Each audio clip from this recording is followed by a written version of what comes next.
अब रेजिस्टेंस क्या होता है? जैसा कि इसके नाम से ही पता चल रहा है, हम किसी चीज को रेजिस्ट कर रहे हैं, रोक रहे हैं। इलेक्ट्रिसिटी चैप्टर के अंदर हम ऑब्वियस सी चीज है, फ्लो ऑफ इलेक्ट्रिक करंट को रेजिस्ट करने की बात कर रहे हैं। रेजिस्ट करना इन द सेंस, अब इलेक्ट्रिसिटी का जो फ्लो है वो कई बार प्रिस्क्राइब्ड लिमिट से ज्यादा हो जाता है, जो कि हमारे डिवाइसेस को या इलेक्ट्रिकल अप्लायंसेस को नुकसान पहुंचा सकता है।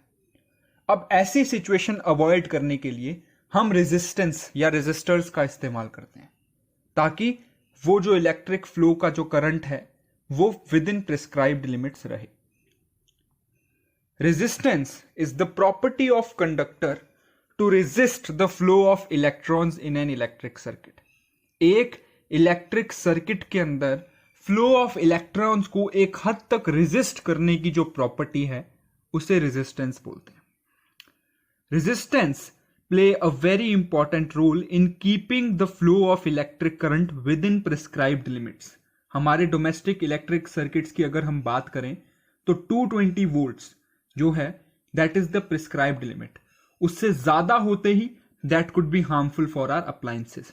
तो वो सिचुएशन को अवॉइड करने के लिए रेजिस्टेंस का इस्तेमाल किया जाता है। According to Ohm's law, resistance is potential difference divided by electric current. Resistance जिसे हम R से डिनोट करते हैं, पोटेंशियल डिफरेंस जिसे वोल्टेज में नापा जाता है V से डिनोट करते हैं, उसको अगर हम डिवाइड कर दें फ्लो ऑफ इलेक्ट्रिक करंट यानी कि I से, तो हमारे पास रेजिस्टेंस आ जाएगी। SI unit of resistance is ohm and it is denoted by the symbol shown below. Factors affecting resistance. अब हर एक इलेक्ट्रिक सर्किट के अंदर रेजिस्टेंस सेम हो ऐसा जरूरी नहीं है। ऐसे बहुत सारे फैक्टर्स हैं जिससे रेजिस्टेंस के कम या ज्यादा होने पे असर पड़ता है। उनमें से सबसे पहले 4 जो मेन फैक्टर्स हैं वो हैं length of material, area of cross section, temperature and type of material. Length of material मतलब क्या होता है? जितना ज्यादा लंबा मटेरियल होगा उतनी ज्यादा रेजिस्टेंस मिलती है। Longer the material greater is the resistance.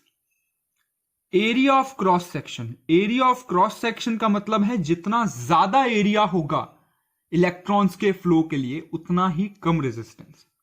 यानी कि ये इनवर्स है कि larger the area less is the resistance.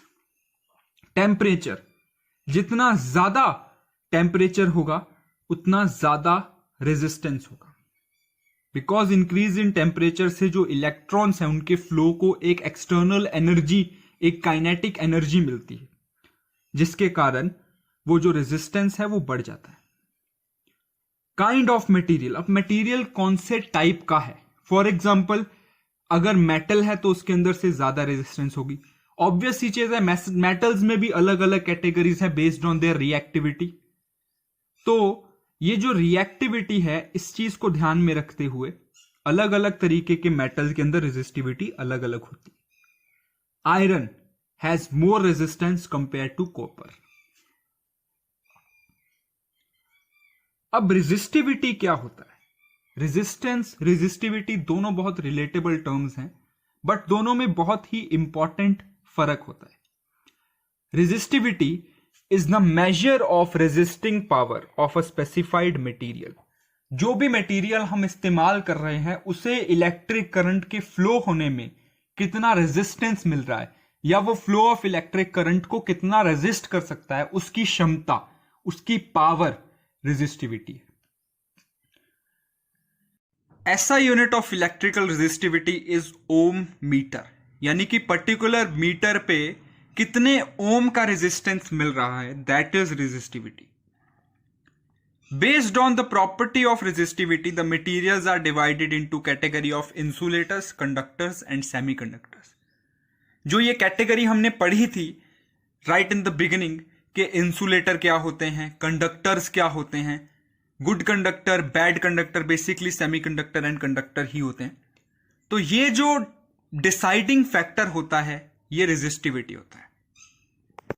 अब अगला सवाल यह उठता है कि रेजिस्टिविटी कैलकुलेट कैसे की जाए।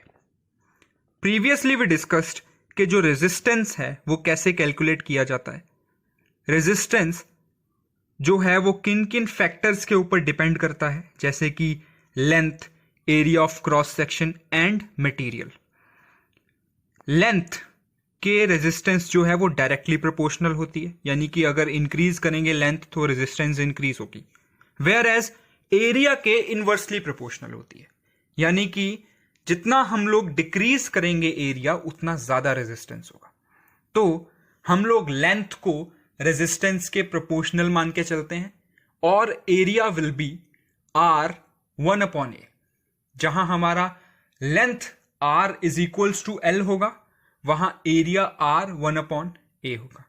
यहां हम इसे रेजिस्टिविटी को एज अ कांस्टेंट इस्तेमाल करते हुए दोनों तरफ p से डिनोट करते हैं। तो r is equals to p l/a, ये हमारा रेजिस्टिविटी का फॉर्मूला बनता है, where p is resistivity, l is length and a is area of cross section. अब एक बेसिक सा डिफरेंशिएशन देख लेते हैं रेजिस्टेंस और रेजिस्टिविटी के अंदर। Resistance is the property of a conductor due to which flow of current is resisted. SI unit of resistance is ohm and resistance of conductor depends on its length and area of cross section. Resistivity की अगर हम बात करें, resistivity is the resistance of conductor within a unit length and unit area of cross section. SI unit of resistivity is ohm meter and resistivity of conductor does not depend on its length and area of cross section. Resistors जो हैं ये दो तरीके के होते हैं, resistor in series and resistors in parallel. अब ये दोनों क्या हैं, let's find out. Resistor in series, when two और more resistors are connected end to end, they are said to be in series. जब हम दो या दो से ज्यादा रेजिस्टर्स को एक सीरीज के अंदर यानी कि एंड टू एंड लगाते हैं, that is known as resistor in series. Now, amount of charge passing through R1, that is resistor 1, and R2 and R3 respectively will be the combination of resistance. यानी कि RS, जिसे कि हम बोलते हैं sum of resistance, will be R1 plus R2 plus R3. वहीं अगर total voltage की बात की जाए तो V1 यानी कि पहले का पोटेंशियल डिफरेंस, V2 दूसरे का एंड V3 तीसरे का पोटेंशियल डिफरेंस, इन तीनों का जो सम है that will be total voltage. Current का जो फ्लो है that will be same in every resistor. अब इसका मैथमेटिकल एप्लीकेशन क्या है, लेट्स फाइंड आउट। यहां पे हमारे पास एक इलेक्ट्रिक सर्किट है जिसके अंदर R1 2 ओम्स का current, R2 3 ohms and R3 5 ohms का जो रेजिस्टेंस रिस्पेक्टिवली प्रोवाइड कर रहा है। अगर इसके अंदर से 1 एम्पियर का जो करंट फ्लो करवाया जाए तो अब पोटेंशियल डिफरेंस के फॉर्मूला के हिसाब से according to Ohm's law, potential difference will be current into resistance. तो 2 को 1 से इंटू किया तो 2 वोल्ट्स, 3 को 1 से तो 3 वोल्ट्स एंड 5 को 1 से तो 5 volts. Total potential difference will be 10 volts and total resistance will be 10 ohm as well. तो ये एक एग्जाम्पल है जिस तरीके से हम सीरीज में resistance and potential difference calculate कर सकते हैं। If we talk about resistors in parallel, when 2 or more resistors are connected so that both of their terminals are respectively connected to each terminal of the other resistor, it is said to be parallel. Basically, जब इनका जो arrangement है सारे resistors का, they are parallel to each other. Basically, they are not connected straight, they are connected parallel to each other. That type of arrangement is known as resistors in parallel. As it is shown in the diagram, R1, R2 R3 and R4, ये चारों resistor जो है वो parallelly arrange किए गए हैं, यानी कि both the ends of resistors, all the resistors are connected to one particular source. So sum of current of each resistor through each path is the actual total current flowing, whereas total resistance is calculated by inversing all of the resistors. यानी कि अगर मुझे R1, R2, R3 और R4 इनका resistance निकालना है तो मैं 1/R1 plus 1/R2 plus 1/R3 ही निकालूंगा. Parallel resistance and series resistance के अंदर बस इतना फर्क होता है कि अगर हम इलेक्ट्रिक सर्किट को ब्रेक करते हैं, या फॉर एग्जांपल किसी तरीके से अगर इलेक्ट्रिक सर्किट ब्रेक होता है सीरीज के अंदर, तो सारे के सारे रेजिस्टर्स जो हैं वो बंद हो जाएंगे.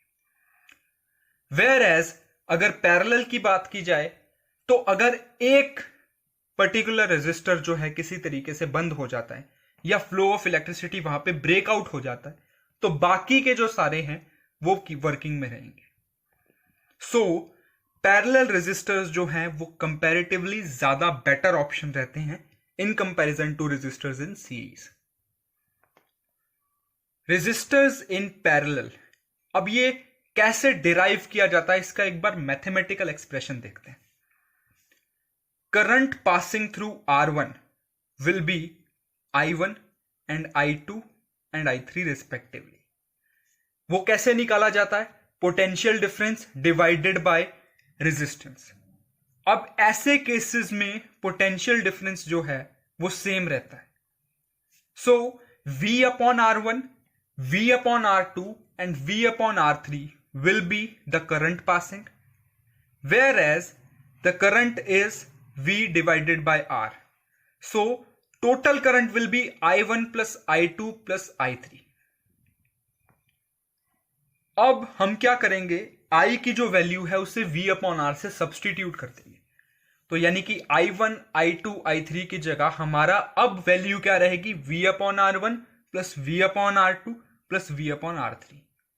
नाउ कैंसलिंग आउट V, क्योंकि सब में कॉमन है तो उसकी जगह हम 1/R1, 1/R2, 1/R3. Hence total resistance will be inverse of the sum of all the resistors. अब इसके अंदर हमें कुछ इंपॉर्टेंट पॉइंट्स को ध्यान में रखना होता है. They are total current through the circuit is equal to the sum of current flowing through it. And in parallel combination, the voltage will be equal since the source of potential difference is same. V1 is equals to V2 is equals to V3. Current flowing through each resistor is inversely proportional to its resistance.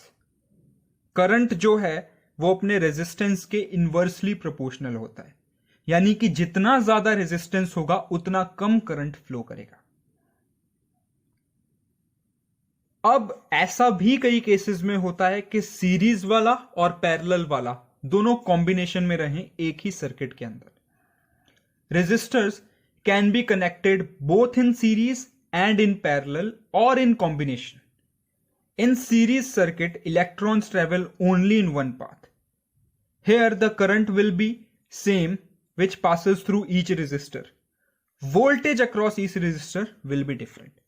ऐसे cases में current flow पूरा same रहेगा, but जो voltage है, जो potential difference है, that will be different.